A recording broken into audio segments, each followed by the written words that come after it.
about different things related to database. Now we will learn about different database designing. If we are working as a database engineer, database architecture designing हमको करनी है, सारी चीज़ें करनी है, तो we will learn about that. और उसमें कौन कौन से क्राइटेरियाज होते हैं, कौन कौन से टाइप्स होते हैं, कितने कितने डिफरेंट टाइप्स से हम डिसाइड करते हैं कि कौन सा डेटाबेस स्कीमा बेटर होगा. It will depend on that. ठीक है, तो ये सारी चीज़ें हम पढ़ेंगे. तो सबसे पहले हम पढ़ेंगे अबाउट डेटाबेस डिज़ाइन. ठीक है, हम डेटाबेस डिज़ाइन के बारे में पढ़ेंगे. We will learn about different types, हम किस बेसिस पे सारी चीज़ें डिसाइड करेंगे, ये सारी चीज़ें हम पढ़ेंगे. तो फर्स्ट चीज़ पढ़ेंगे हम कि डेटाबेस डिज़ाइनिंग जो होती है, डेटाबेस डिज़ाइनिंग जो होती है उसका स्ट्रक्चर क्या होता है. ठीक है, डेटाबेस डिज़ाइनिंग जो होती है उसका स्ट्रक्चर क्या होता है. और दो टाइप के स्ट्रक्चर होते हैं उसमें. एक होता है हमारा लॉजिकल डिज़ाइन. ठीक है, और एक होता है हमारा फिज़िकल डिज़ाइन. ठीक है, एक होता है डेटाबेस डिज़ाइन और एक होता है हमारा लॉजिकल डिज़ाइन. ठीक है, तो इसमें जो हम अब स्कीमा डिज़ाइन करना है हमको, तो स्कीमा डिसाइड करना पड़ेगा किस टाइप का होगा हमारा. ठीक है, तो यहाँ पे जो हम डिसाइड करते हैं डेटाबेस स्कीमा के बेसिस पे डिसाइड करते हैं लॉजिकल डिज़ाइन. ठीक है, नेक्स्ट चीज़ यहाँ पे क्या होती है, यहाँ पे कलेक्शन ऑफ स्कीमाज होता है. ठीक है, और सारे स्कीमाज जो होते हैं वो इंटररिलेटेड होते हैं. मतलब कि if we are creating some database, तो उस डेटाबेस में सिर्फ एक ही टेबल नहीं होगी. या if we are creating a large amount of data, हमको बहुत ज़्यादा अमाउंट ऑफ डेटा स्टोर करना है, तो it won't be able to store that data in only one database. There will be different type of databases. ठीक है, तो वो डेटाबेसेस आपस में कनेक्टेड रहते हैं. अब हम डिसीजन कैसे लेंगे कि how we can design the logical design and how on the basis of logical design हम डेटाबेस को डिज़ाइन करेंगे. तो फर्स्ट चीज़ होती है हमारी बिजनेस डिसीजन होता है, और नेक्स्ट होता है हमारा कंप्यूटर साइंस डिसीजन. ठीक है, तो बिजनेस डिसीजंस क्या होते हैं. बिजनेस डिसीजंस ये होते हैं कि बिजनेस डिसीजंस मतलब कि suppose we are developing any database. ठीक है, डेटाबेस हमने डिसाइड दिया, उसको सपोज एक नाम दिया हमने ए. ठीक है, अब उस डेटाबेस में अलग अलग टेबल्स होंगे अकॉर्डिंग टू आवर रिक्वायरमेंट. ठीक है, हमारा टेबल नंबर 1 हुआ, 2 हुआ, 3 हुआ, 4 हुआ, ऐसे. अब हर टेबल में अलग अलग एट्रीब्यूट्स होंगे. ठीक है, तो if we are creating database design on the basis of logical design and on the basis of business design, तो उसमें हम सबसे पहले क्या डिसाइड करेंगे, हम एट्रीब्यूट्स डिसाइड करेंगे कि कौन कौन से एट्रीब्यूट उसमें हमारे होंगे. ठीक है, नेक्स्ट यदि हम डिसाइड करते हैं on the basis of computer science, तो वहाँ पे भी डेटाबेस होगा. ठीक है, तो वहाँ पे भी अलग अलग डेटाबेस होगा और अलग अलग टेबल्स होंगी, सपोज 1 2 3. तो if we are designing our database using the logical design, using the computer science design, तो कंप्यूटर साइंस डिसीजन कैसे रहता है कि table 1, how table 1 is connected with table 2, और यदि डिफरेंट स्कीमाज है तो how schema 1 is related to schema 2. ठीक है, तो ये दोनों डिफरेंस होता है on business decision on second computer science decision पे. ठीक है, नेक्स्ट चीज़ हम यहाँ पे पढ़ेंगे, नेक्स्ट चीज़ यहाँ पे हम पढ़ेंगे फिज़िकल डिज़ाइन के बारे में पढ़ा. तो यहाँ पे कुछ वेरियस टूल्स होते हैं,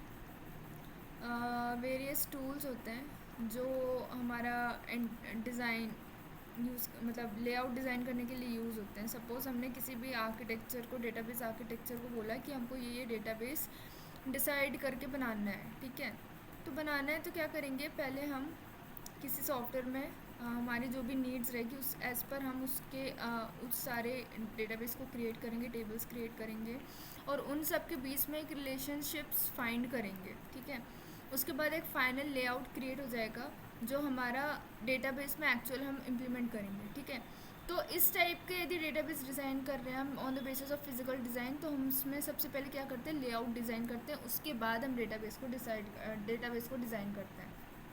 ठीक है, ये एक चीज़ हो गई हमारी. नेक्स्ट चीज़ पढ़ेंगे, वी विल टॉक अबाउट यहाँ पे डेटाबेस इंजन. ठीक है, डेटाबेस इंजन क्या होते हैं, we will talk about that. ठीक है, तो डेटाबेस इंजन्स क्या होते हैं. सपोज़ हमने कोई भी डेटाबेस सिस्टम बनाया. ठीक है, तो अभी हमने एक एग्जांपल दिया था कि यदि हमारा डेटा बहुत लार्ज अमाउंट का है, ठीक है, लार्ज अमाउंट का डेटा है, तो लार्ज अमाउंट का डेटा सिर्फ एक ही डेटाबेस पे स्टोर नहीं होगा। ठीक है, तो what we will do, we will create the modules, different different modules create करेंगे हम, अलग अलग मॉड्यूल। सपोज एक M1 एक मॉड्यूल हो गया हमारा, M2 एक मॉड्यूल हो गया हमारे, एक M3 मॉड्यूल हो गया। ठीक है, तो क्या होगा, वो जो भी हमारा डेटाबेस होगा वो पार्टीशनड होगा। ठीक है, पार्टीशनड होगा, और हर पार्टीशन जो डेटाबेस होगा उनकी एक सेपरेट रिस्पॉन्सिबिलिटी होगी। कैसी रिस्पॉन्सिबिलिटी होगी कि how to deal with systems. ठीक है, मतलब जिस सिस्टम के लिए भी हम क्रिएट कर रहे हैं इस डेटाबेस को, तो उनकी एक इंडिविजुअल क्या रहेगी, एक रिस्पॉन्सिबिलिटी रहेगी कि हम कैसे इसको डील करेंगे। ठीक है, अब डेटाबेस सिस्टम हमने पढ़ा कि पार्टीशनड होते हैं, बट पार्टीशनड होते हैं तो किस बेसिस पे पार्टीशंस होते हैं, कैसे पार्टीशंस होते हैं, तो जो पार्टीशंस होते हैं, ठीक है, जो पार्टीशंस होते हैं, that partitions is functional components.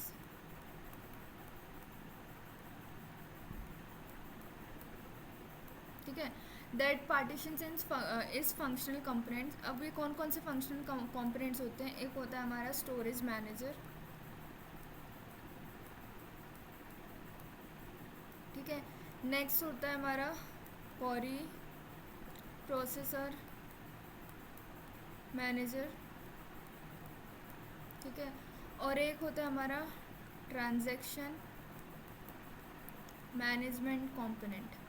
ठीक है, ये तीन फंक्शनल कंपोनेंट्स होते हैं विच वी विल यूज़, और इन सारे फंक्शनल कंपोनेंट्स को हम यूज़ करके हमारे डेटाबेस सिस्टम को डिज़ाइन कर सकते हैं। ठीक है, अब what we will learn in depth about all this functional components, और किस बेसिस पे हम डिसाइड करेंगे कि हमको स्टोरेज मैनेजर को यूज़ करके कंपोनेंट डिज़ाइन करना है, या क्वेरी प्रोसेसर मैनेजर को ही यूज़ करके हमको डेटाबेस डिज़ाइन करना है, या हमको ट्रांजैक्शन मैनेजमेंट की बेसिस पे चूज़ करना है कि हम कौन सा डेटाबेस को यूज़ करें। ठीक है, it will be like this. ठीक है, तो अब हमने पढ़ा था पिछले इसमें कि डिफरेंट डिफरेंट टाइप के मैनेजर्स होते हैं, तो सबसे पहले हम स्टोरेज मैनेजर के बारे में पढ़ेंगे कि स्टोरेज मैनेजर क्या होते हैं। ठीक है, स्टोरेज मैनेजर्स क्या होते हैं। ठीक है, तो यहाँ पे हम पढ़ेंगे स्टोरेज मैनेजर क्या होते हैं। स्टोरेज मैनेजर क्या होता है, एक मॉड्यूल होता है। सपोज हमने बीच पहले ही इसमें पढ़ा था कि हमारा जो भी डेटाबेस है, जो लार्ज अमाउंट का डेटाबेस है, तो it will B divided into different different modules. ठीक है, तो एक प्रोग्राम मॉड्यूल होता है। ठीक है, प्रोग्राम मॉड्यूल रहता है, तो प्रोग्राम मॉड्यूल क्या करता है, इट प्रोवाइड द इंटरफेस। ठीक है, इंटरफेस प्रोवाइड करता है। इंटरफेस किसके बीच में, यूज़र का जो डेटा है जो लोकल में स्टोर है उसके बीच में, और एक एप्लीकेशन प्रोग्राम्स। ठीक है, एप्लीकेशन प्रोग्राम्स जो होते हैं उसके बीच में। ठीक है, तो एप्लीकेशन प्रोग्राम्स में सपोज़ यूज़र डेटा जो है वो लोकल में स्टोर है। एप्लीकेशन प्रोग्राम्स के लिए हमको यहाँ से डेटा फेच करने के लिए what we have to do, we have to write the queries. ठीक है, तो इन दोनों के बीच में यदि यूज़र को दोनों टाइप के डेटा को एक्सेस करना है या फेच करना है, तो there should be user interface. ठीक है, तो इस इंटरफेस को हम बोलते हैं module, that is program module. Next चीज़ हम यहाँ पढ़ेंगे स्टोरेज मैनेजर की रिस्पॉन्सिबिलिटीज़ क्या होती हैं। ठीक है, तो स्टोरेज मैनेजर रिस्पॉन्सिबिलिटी। ठीक है, तो इसमें स्टोरेज मैनेजर की रिस्पॉन्सिबिलिटीज़ क्या क्या होती है। पहली रिस्पॉन्सिबिलिटी होती है कि यो ओएस में जो फाइल मैनेजर रहता है, दैट इज़ हार्डवेयर में जो भी डेटा होता है उसको एक्सेस करने के लिए हम यूज़ कर सकते हैं, that is OS file manager, that is interaction. ठीक है, और नेक्स्ट चीज़ हम यहाँ पढ़ेंगे एफिशिएंट स्टोरेज, मतलब स्टोरेज के लिए, स्टोरिंग के लिए यूज़ हो सकता है, रिट्रीविंग के लिए यूज़ हो सकता है, और यदि हमको कोई भी डेटा अपडेट करना है we will use the storage manager. ठीक है, तो ये सारी फंक्शनैलिटी को परफॉर्म करने के लिए we will use the storage manager. ठीक है, अब स्टोरेज मैनेजर्स के बारे में हमने पढ़ी है। अब हम देखेंगे स्टोरेज मैनेजर कंपोनेंट्स क्या क्या होते हैं। ठीक है, तो एक कंपोनेंट होता है ऑथराइजेशन। ठीक है, ऑथराइजेशन एंड इंटीग्रिटी मैनेजर। ठीक है, तो ये कैसे, इसमें इसका मीनिंग क्या है। ठीक है, इसका कंपोनेंट, इस कंपोनेंट का मीनिंग है, सपोज हमारा डेटाबेस है। ठीक है, वो डेटाबेस हाईली सिक्योर है and that data should not be accessible to everyone. तो व्हाट वी विल डू, वहाँ पे हम एक्सेस मॉडिफायर लगा देंगे या काइंड ऑफ एक्सेस का एक लेयर लगा देंगे कि अलग अलग बेसिस ऑफ अलग अलग एडमिन एक्सेस अलग अलग लोग अलग अलग डेटा को फेच कर सकते हैं, ठीक है। नेक्स्ट हमारा कंपोनेंट है हमारा ट्रांजैक्शन मैनेजर, ठीक है। ट्रांजैक्शन मैनेजर हमारा नेक्स्ट कंपोनेंट है। उसके बाद अनदर कंपोनेंट हमारा फाइल मैनेजर है, ठीक है। हमने पढ़ा था कि एक डेटा होता है जो हम एप्लीकेशन का जो डेटा होता है वो फेच करते हैं, और वो डेटा हमारा होता है ऑनलाइन प्रेजेंट पे रहता है, ऑनलाइन एंड वेबसाइट का डेटा कह सकते हैं, ठीक है। नेक्स्ट हमारा रहता है कि यहाँ पे एक लोकल स्टोरेज में डेटा रहता है, दैट इज़ हार्डवेयर, ठीक है। दैट इज़ हार्डवेयर में रहता है, ठीक है। तो ये दो चीज़ें रहती हैं।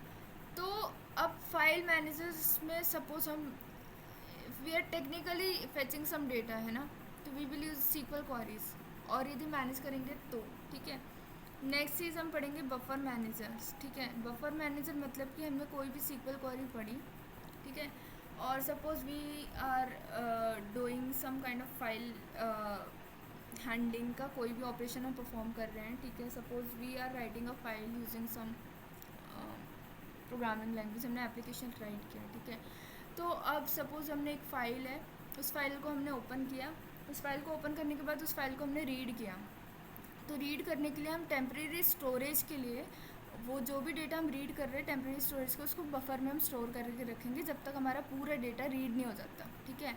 रीड करने के बाद जैसे हमने रीड कर लिया, जो भी हम ऑपरेशंस परफॉर्म करने वो सारी चीज़ें हो गई, जैसे हमने फाइल क्लोज कर दी, जो बफर में डेटा होगा, जो एक फ्लश नाम का एक फंक्शन होता है, इस फ्लश नाम के फंक्शन से वो डेटा हमारा बफर से चला जाए, ठीक है।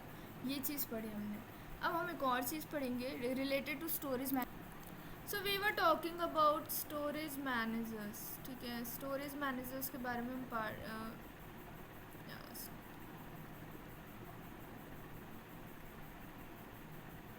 तो हम यहाँ पे पढ़ेंगे स्टोरेज मैनेजर,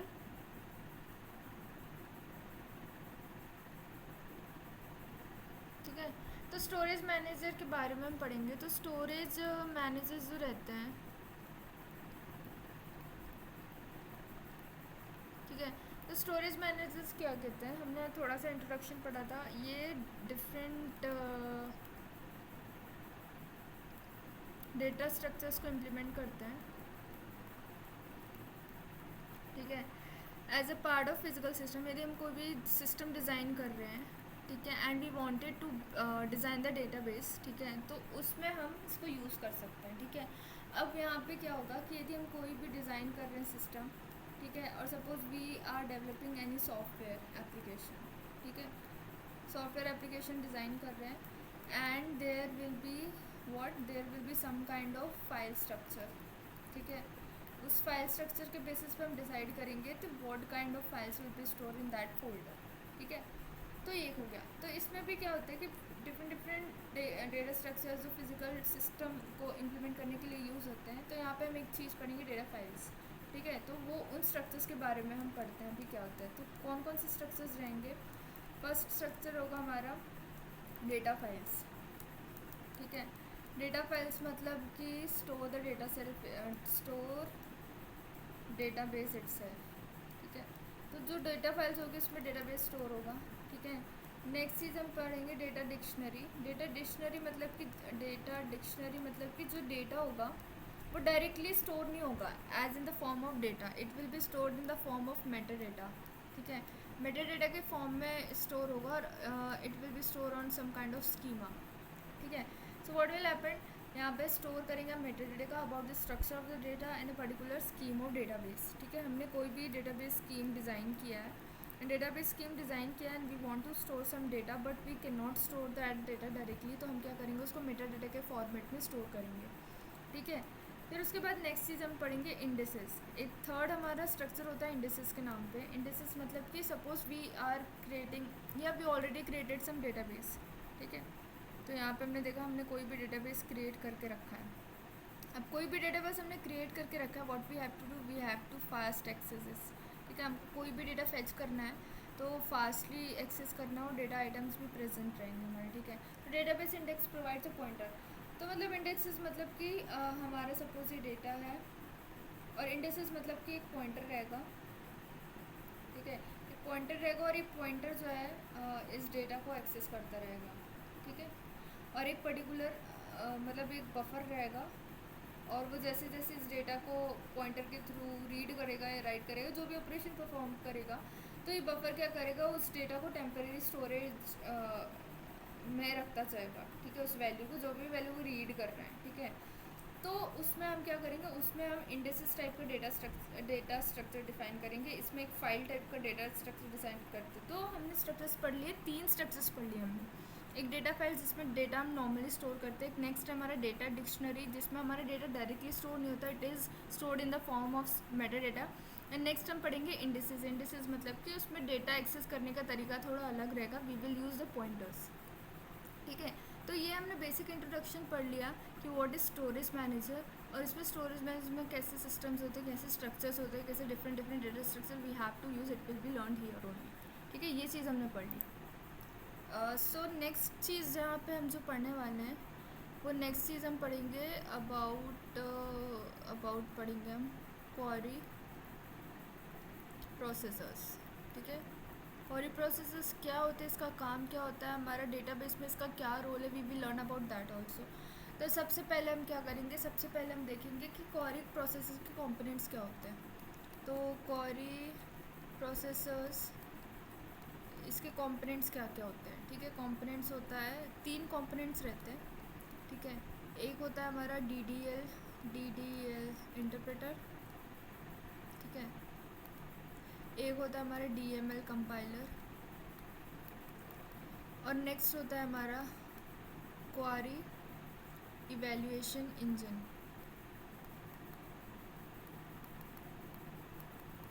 ठीक है। तो ये 3 चीज़ें हैं जो क्वेरी प्रोसेसर जो होते हैं इसके कंपोनेंट्स हैं, which is very very important if we are executing any query, ठीक है।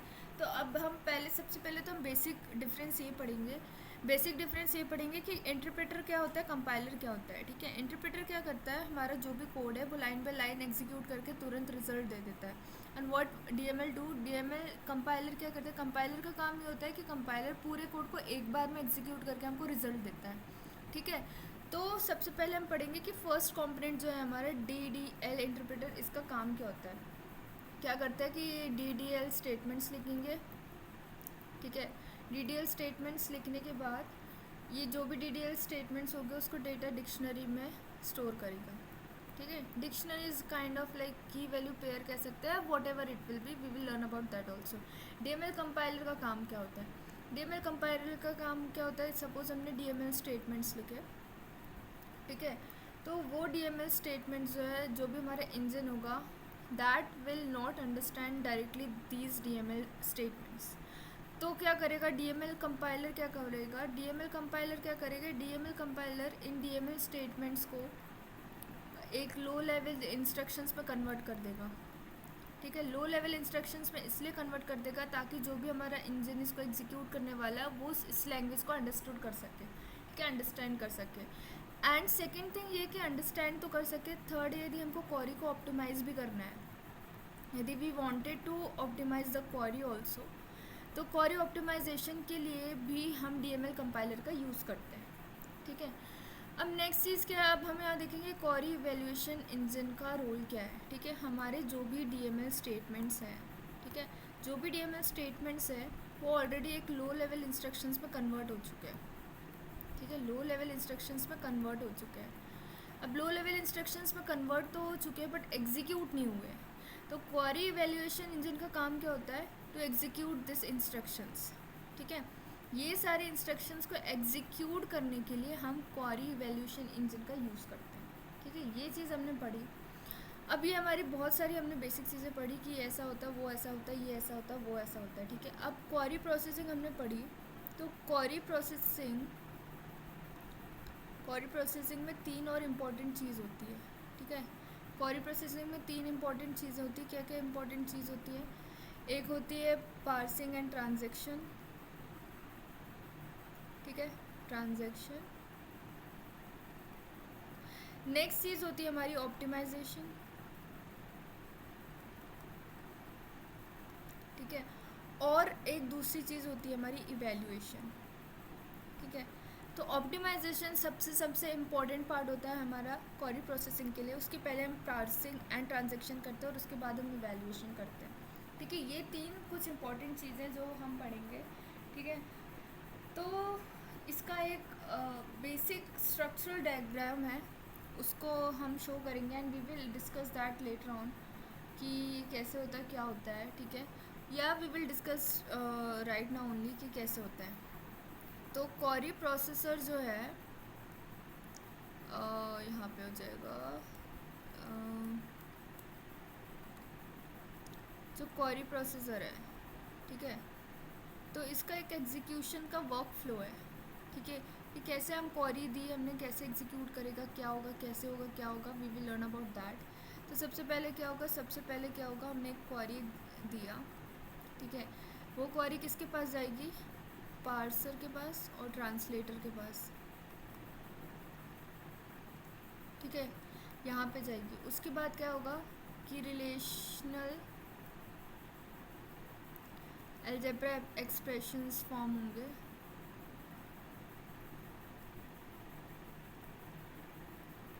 ठीक है। एक्सप्रेशन फॉर्म होंगे। एक्सप्रेशन फॉर्म होने के बाद हम जो भी क्वारीज हमने क्रिएट किए उसको हम क्या करेंगे, ऑप्टिमाइज़ करेंगे, ठीक है। ऑप्टिमाइज़ करने के बाद जो भी क्वेरी ऑप्टिमाइज़ होगी उसको हम एग्जीक्यूट करेंगे, ठीक है। एग्जीक्यूट करने के बाद हम इवैल्यूएशन इंजन के पास उसको लेके जाएंगे, ठीक है। इवैल्यूएशन इंजन के पास लेके जाएंगे और इवैल्यूएशन इंजन जो भी हमने लो लेवल इंस्ट्रक्शन में कन्वर्ट किया है ऑप्टिमाइजेशन और कंपाइलर के बाद, वो क्या करेगा, उसके बाद हमारा जो क्वेरी का जो आउटपुट होगा वो रिज़ल्ट शो होगा, ठीक है। तो ये हमारा क्या है, ये हमारा एक वर्क फ्लो है, या एग्जीक्यूशन, वर्क फ्लो नहीं कह सकते, we will say that it is a execution flow, ठीक है, ऑफ एनी क्वेरी प्रोसेसर, ठीक है। एग्जीक्यूशन फ्लो है ये कोई भी क्वेरी प्रोसेसर का, ठीक है। तो इन दिस वे यदि हम कोई भी क्वेरी दे रहे हैं एग्जीक्यूट करने के लिए तो ये सारी प्रोसेस फॉलो होगी, उसके बाद ही हमको उस क्वेरी का आउटपुट आएगा, ठीक है। And thank you, this is the discussion about the query processing.